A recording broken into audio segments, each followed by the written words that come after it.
Now, we will be heading into our studio in the FCT in Abuja, where my guest, Sommie Maduagwu, a lawyer and herself within the pageant industry as a pageant queen, as a coach for a lot of young girls getting in, joins me right now. Sommie, it's great to have you on Arise 360. Again, actually, but I think this time in a slightly different capacity. So I want to get your take on this. You know, everyone's talking about race, everyone's talking about ethnicity. And again, this is a conversation that you really cannot argue. I would always say, especially as it pertains to xenophobia, as it pertains to racism, when a person believes in these two things, it's a waste of time and a waste of breath trying to convince them otherwise, although we still try. So that's not the part of the conversation I even want us to get into. I wanted to talk about the information that was made public by the pageant organizers concerning their own contestant. You know, was it correct or was it right to make that information public? Should they have put that out there? Do they have that duty, you know, to put it out there, or was it completely unnecessary? Hi, Kachi. Thank you for having me again. It's such an honor to be on your show. You're doing amazing as usual. The whole debacle, honestly, is quite alarming, but I will say not so surprising, just because we're aware of the xenophobic, you know, traits of the people that we're talking about. In pageantry, there's something that we call kind of crossover queens. So, for example, like me, I have dual citizenship as well. I'm British and I'm also Nigerian. And even though I identify more with my Nigerian side, if I wanted to compete for Miss Universe Great Britain, I would have every right to do so. I did a little bit of research before coming here, and I realized that to be South African, there are a number of things that qualify you for being South African, like being born there and just a bunch of other things that you would qualify you for South African citizenship. And from what I've seen, Chidimma should actually be regarded as a South African. I don't believe that she has a Nigerian passport. I don't believe that she has any sort of Nigerian citizenship attributed to her. And so it should be two things. The pageant organization should have done their due diligence to ensure that she had the right to appear on their pageant. Guys. And if they later on found out that she wasn't. Sommie, go on, please. And if they later on found out that she wasn't qualified, or she, you know, there were questions as to her citizenry, then they should have just disqualified her quietly. Pageant girls in particular are very, very exposed to a lot of scrutiny, a lot of, you know, in this era that we're living in, there's a lot of online opinions and very harmful ones at that. And so it's up to the pageant organization to protect her from those things. And I think they didn't do a very good job of doing that by kind of publicizing it. And the whole thing is bigger than the entire Miss South African pageants at this point. So whether that's good or bad for Chidimma, I don't know, but I do feel for her because she had an opportunity. You could tell that she really, really wanted to represent South Africa. On the bright side, Miss Universe Nigeria has said to her, you know, if you want to compete, come on over. And I think that would be amazing. She's beautiful. Her work is killer. Her body is amazing. She speaks amazingly well. I think it will be great. Honest, I think so too. I feel like Miss Universe is definitely a beautiful platform for her to just set her crown on, or set her eye on, 100%. And again, what does this speak to with regards to the industry in itself? You know, that protection of the contestants. This should never have happened. Again, there's so much information about Chidimma, which I think, again, there's no publicity that might be bad publicity, because now we really get to know who she is. It reminds me of Nkechi. That was another contestant, I think for Miss Universe, if that's her name, correct me if I'm wrong, that had such a beautiful smile when another person won, and everyone was so excited and everybody got to know who she was because of that. So I really don't think there's anything like bad publicity.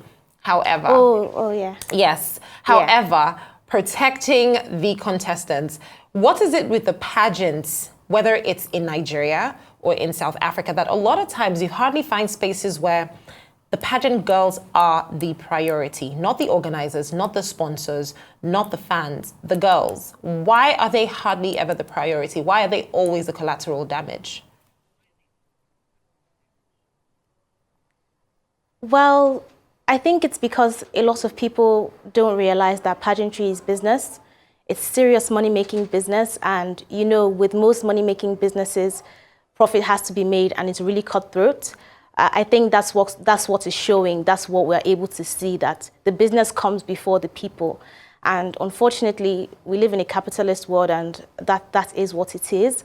I know and I hope that this whole incident allows pageant organizations to see how important, because we talk about mental health all the time, I hope that they just put in more protection. It sheds a light on the need for protection and confidentiality as well. The lawyer in me is screaming because I can't believe that all of this is public knowledge just off of her signing up for a national pageant. So it's sad, but I think I'm mature enough in the industry to understand that it's the reality. I know, but Sommie, that makes me sad because it really shouldn't be the reality. It really, really, really shouldn't. I have to give it to the Miss South Africa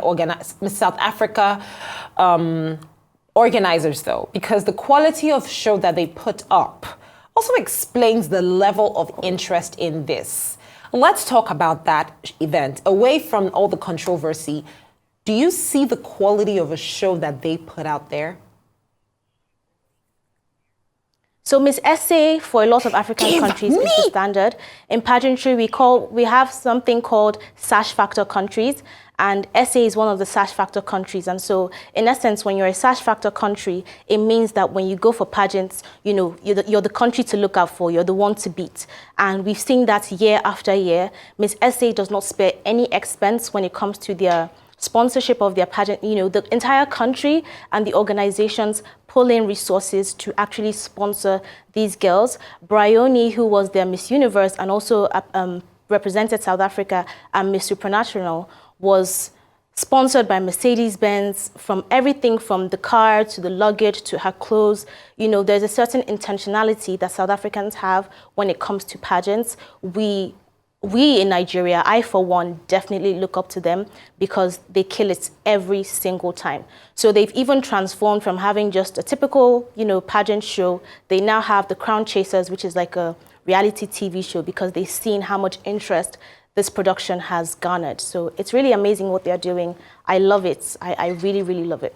What's the problem? Why aren't we like getting in on this? Because apart from the obvious, which is the tourism, the culture and tourism factor, listen, the last time my last foray into MBGN was during the days of Adetshina, you know, very long time ago, you know. And when you think of those days of MBGN and today MBGN, I'm like, guys, what are we doing here? Like, there's so many beautiful women. I mean, you yourself, you've gone beyond the shores, and I see how hard you work, Sommie.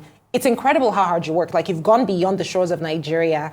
You've taken this pageant business personal, you know? But imagine how many other girls want to get in, but there are so many small pageants. You hear Miss Crown Chief, you hear Miss Golden Touch, Miss this, Miss that. It's incredible, Sommie, at this point. There's no funding, there's no partnership. You find pageant girls that come to meet you and say, oh, please, sponsor my pageantry. My form is 10K. They say if I don't buy a form, you know, some weird money-making things, the ones that will put some girls in hotels and then they're making noise. It's crazy what's going on in that pageant space. What are our issues, really, when it comes to pageantry in Nigeria? So, like you said, you know, it used to be interesting in the days of Adetshina and Agbani Darego. I'm not sure exactly why people lost interest, why pageantry is not mainstream. So, for example, we'll have queens crowned, and, you know, of course, you know, for pageantry, the dresses have to be amazing. We'll have queens crowned, we'll have them in their outings in amazing dresses, and it doesn't matter to mainstream media. So, for example, if a Bella Naija is not posting a pageant queen, the regular Nigerian is not going to think it's anything or anyone important. So that's on the one hand. People have lost interest, the general public and the mainstream media as well. On the second hand, like you said, there's a lot of pageants, from Miss LGA to Miss this one and Miss that one. There needs to be regulation. It can't just be anyone just waking up and deciding that they want to exploit girls and putting up a pageant.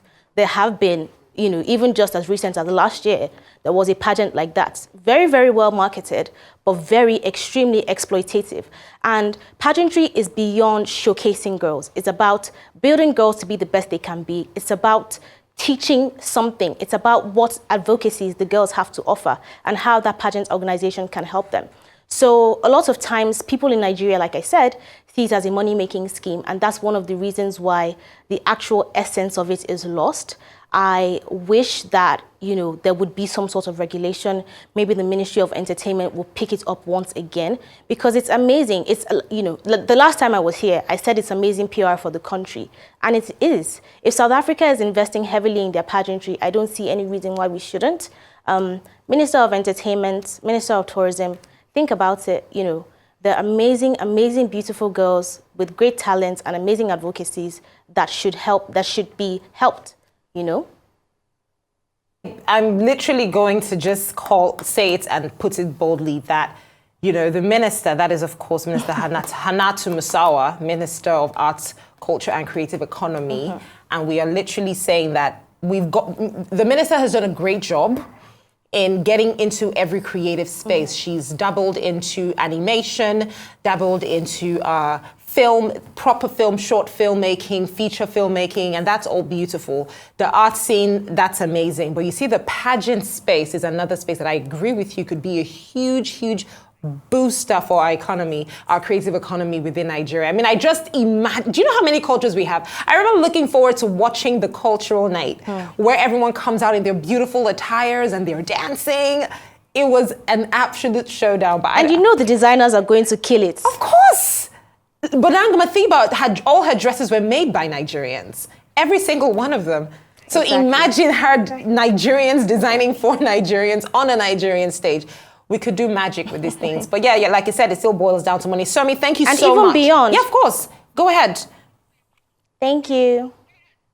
And even beyond, like, we could showcase these talents and these amazing fits in Nigeria and even beyond. Kachi, thank you so much. I hope that, the ears that need to hear this message have heard. And thank you so much for taking pageantry serious, because it is serious business. Thank you so much for having me. Absolutely, Sommie. You are so beautiful, just so you know. And I'm so happy because you make pageantry look good. I want to get into the world of pageantry now. Every time I see you and your, the amount of effort. I should, right? I'm gonna think about it. I feel like the studio is my stage. So I'm just gonna keep strutting my stuff in here. But again, thank you so much, Sommie. It is a good stage. Well, that was Sommie Maduagwu. She is a lawyer and, of course, a pageant coach as well. And she is an advocate speaking up for young girls, young females within the pageant space to ensure that they get better treatment, better care, and better opportunities around the world.